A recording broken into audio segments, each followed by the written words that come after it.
Bismillahirrahmanirrahim. Assalamualaikum warahmatullahi wabarakatuh. Saya Salsabila Wiranda Ramlan dengan NIM 1705470. Izinkan saya untuk menjelaskan materi keterampilan berpikir sebagai upaya memenuhi tugas UAS dari mata kuliah pembelajaran berpikir. Pertama-tama saya akan menjelaskan pengertian keterampilan berpikir. Yang pertama adalah keterampilan. Keterampilan adalah kemampuan untuk mengerjakan sesuatu dengan baik. Kinerja terampil meliputi mengetahui apa yang harus dilakukan, kapan, dan bagaimana melakukannya. Menjadi terampil meliputi mengetahui sekumpulan prosedur dan menjadi ahli dalam mengerjakan atau prosedur itu. Yang kedua adalah berpikir, yang berarti melakukan kegiatan merakit, menggunakan, dan memperbaiki model-model simbolik internal. Yang ketiga, yakni keterampilan berpikir, yaitu usaha untuk memecahkan masalah sebagai upaya mengeksplorasi model-model tugas pelajaran di sekolah agar model-model itu menjadi lebih baik, efektif, dan memuaskan. Selanjutnya, berpikir dapat dibedakan menjadi dua macam, yaitu berpikir kritis dan berpikir kreatif. Keterampilan berpikir kritis merupakan keterampilan untuk menganalisis situasi, membedakan secara tajam, memilih, mengidentifikasi, mengkaji, dan mengembangkannya ke arah yang lebih sempurna dan spesifik. Yang kedua, yaitu berpikir kreatif, yaitu merupakan kegiatan menciptakan informasi baru dan menghasilkan produk akhir yang unik. Selanjutnya, ada pun ciri-cirinya. Ciri-ciri pertama yakni dari ciri-ciri berpikir kritis. Yang pertama, mengenal secara rinci bagian-bagian dari keseluruhan. Yang kedua, pandai mendeteksi masalah. Yang ketiga, mampu membedakan ide yang relevan dengan yang tidak relevan. Yang keempat, mampu membedakan fakta dengan opini. Yang kelima, mampu mengidentifikasi perbedaan informasi. Yang keenam, dapat membedakan argumentasi logis dan tidak logis. Selanjutnya yang ketujuh, suka mengumpulkan data untuk pembuktian faktual. Yang kedelapan, mampu mengetes asumsi dengan cermat. Kesembilan, mampu mengkaji ide yang bertentangan dengan peristiwa dalam lingkungan. Selanjutnya yang ke-10, mampu membuat hubungan yang berurutan antara satu masalah dengan masalah lainnya. Yang ke-11, mampu mengklasifikasikan informasi dan ide. Yang ke-12, mampu membuat reasoning berdasarkan persamaan-persamaan atau analog. Yang ke-13, mampu mendeteksi penyimpangan. Selanjutnya ke-14, terampil menggunakan sumber pengetahuan yang dapat dipercaya. Yang ke-15, mampu menentukan hubungan sebab akibat. Lalu yang ke-16, mampu membuat konklusi yang valid. Adapun ciri-ciri berpikir kreatif, yang pertama, sangat lancar menjabarkan ide umum ke spesifik. Yang kedua, fleksibel mengkaji ide dari berbagai sudut pandang. Yang ketiga, terampil melakukan elaborasi, menambahkan, memperkaya ide menjadi lebih menarik. Yang keempat, bersifat original dalam menjabarkan ide yang unik. Yang kelima, mempertimbangkan banyak faktor. Yang keenam, mengambil resiko dari tanggung jawab. Lalu yang terakhir, mudah menurunkan pertanyaan-pertanyaan dan aktivitas terbuka. Adapun keterampilan berpikir yang berpusat pada sumber kognitif dan strategi kognitif. Sumber kognitif, konsep, keterampilan esensial, pengetahuan, dan akal muslihat. Strategi kognitif adalah bagaimana membina pengetahuan dan keterampilan strategi itu bersifat fleksibel, sehingga dapat digunakan dalam berbagai situasi. Berikut pernyataan-pernyataan dalam bentuk strategi yang dalam pelaksanaannya dapat berubah-ubah. Yang pertama, mengumpulkan informasi yang relevan. Yang kedua, merumuskan masalah. Selanjutnya, menjabarkan solusi. Yang keempat, merencanakan taktik. Yang kelima, memantau kegiatan.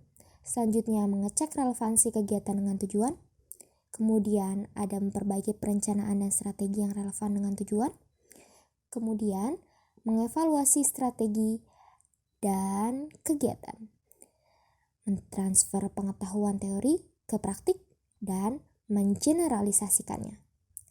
Dan yang terakhir, mengkomunikasikannya. Selanjutnya, ada 3 pendekatan dalam kemampuan berpikir. Yang pertama, ada mengajar untuk berpikir, yakni usaha guru dalam menciptakan kondisi lingkungan yang kondusif di dalam kelas dan di luar kelas. Yang kedua, mengajar tentang berpikir, yakni melatih cara berpikir kreatif dan kritis dalam menangani masalah yang dihadapinya. Lalu yang ketiga, mengajar mengenai berpikir, dikenal dengan pengenalan medan atau metakognisi, yaitu melibatkan siswa dalam refleksi, informasi, dan bagaimana mereka memecahkan masalah. Selanjutnya, ada pun kurikulum keterampilan berpikir. Menurut pendapat Bayer, yang pertama, bersumber dari kurikulum yang ada. Disusun menjadi lebih mudah, dikenal, dipraktikkan, digeneralisasikan, dan dielaborasikan. Selanjutnya yang kedua, dikembangkan dalam semua disiplin ilmu, diajarkan dengan tidak mengabaikan prinsip kesederhanaan, simpel, dan mudah dipelajari. Selanjutnya ada tahapan-tahapan pengajaran materi dengan keterampilan berpikir. Tahap pertama yaitu keterampilan berpikir strategi. Yang kedua, ada keterampilan berpikir kritis. Yang ketiga, ada pun keterampilan memproses informasi. Selanjutnya, ada prinsip-prinsip yang menentukan lingkup dan urutan materi pelajaran keterampilan berpikir. Menurut Bayer, yang pertama, membatasi jumlah materi pembelajaran keterampilan berpikir dalam kurikulum. Yang kedua, menyederhanakan materi pelajaran keterampilan berpikir pada setiap kelas. Yang ketiga, mengurangi materi pelajaran keterampilan berpikir. Yang ketiga, mengurangi materi pembelajaran keterampilan berpikir sehingga luas dan urutan pelajaran dapat dikuasai dan diikuti dengan tuntas.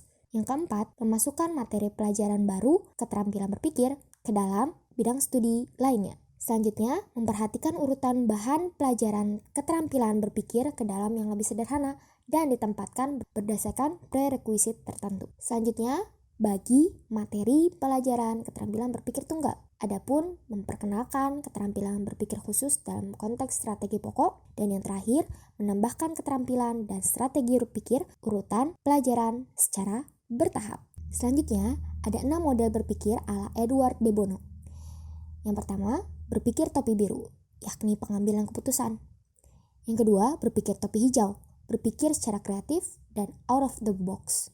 Yang ketiga, yakni berpikir topi putih, berpikir fakta, data, dan informasi apa saja yang dimiliki. Selanjutnya ada berpikir topi kuning, melambangkan manfaat dan keuntungan. Adapun berpikir topi merah, yakni melambangkan emosi, intuisi, feeling, tanpa fakta. Dan yang terakhir, berpikir topi hitam, melambangkan kemungkinan negatif, kelemahan, audit, dan tidak terlaksana ide-ide yang ada. Cara menggunakannya harus dilakukan secara berurutan dari menentukan langkah apa yang akan kita gunakan, mengumpulkan data dan fakta yang ada, berpikir solusi yang dapat diambil, memanfaatkan kelebihan ide-ide yang telah didapatkan, menentukan kekurangan dari ide-ide tersebut tanpa memperhatikan fakta dan data, bagaimana perasaan terhadap ide tersebut. Seringkali kenyataan tidak seperti fakta yang ada. Ada 2 alat penting untuk mengembangkan dan memperkuat keterampilan berpikir. Yang pertama, ada alat persepsi. Ini digunakan untuk mengamati lingkungan yang berada di luar diri manusia, baik lingkungan yang berarti maupun lingkungan yang tidak berarti bagi dirinya. Alat persepsi tersebut meliputi plus, minus, interesting point. Pengembangan metode PMI dapat membina siswa dalam menumbuhkan reaksi emosional yang wajar terhadap ide yang tampil di hadapannya dan mengubah reaksi emosional ke dalam kegiatan formal.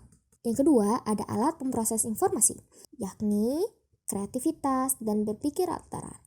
Menurut De Bono, kreativitas adalah cara berpikir tertentu dalam merancang sesuatu untuk menjadi lengkap dan baru sehingga dinilai lebih menarik bagi orang yang mengamatinya.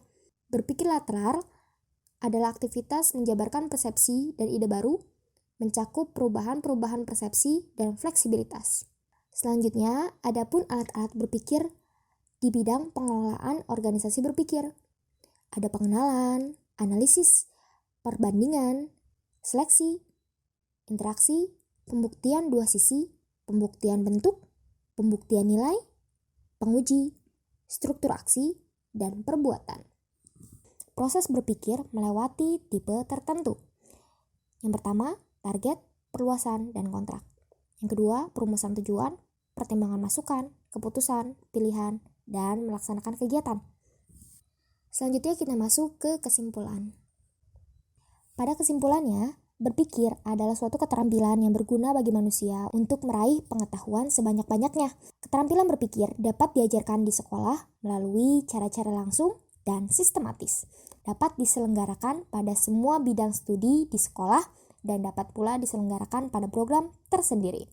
Program bahasan yang digunakan pada pembelajaran keterampilan berpikir adalah proses berpikir, bukan produk berpikir.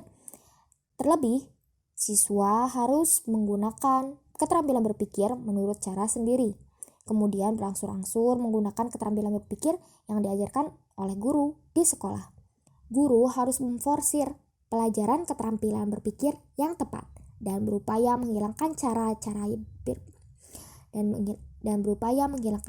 berpikir yang salah. Guru harus menyesuaikan pelajaran keterampilan berpikir pada perbedaan individu dalam tingkatan kecepatan dan kelambanannya. Keterampilan berpikir harus diajarkan sepanjang tahun. Guru harus dapat menempatkan diri sebagai penentu keberhasilan berpikir. Mungkin cukup sekian dari saya. Terima kasih atas perhatiannya. Wassalamualaikum warahmatullahi wabarakatuh.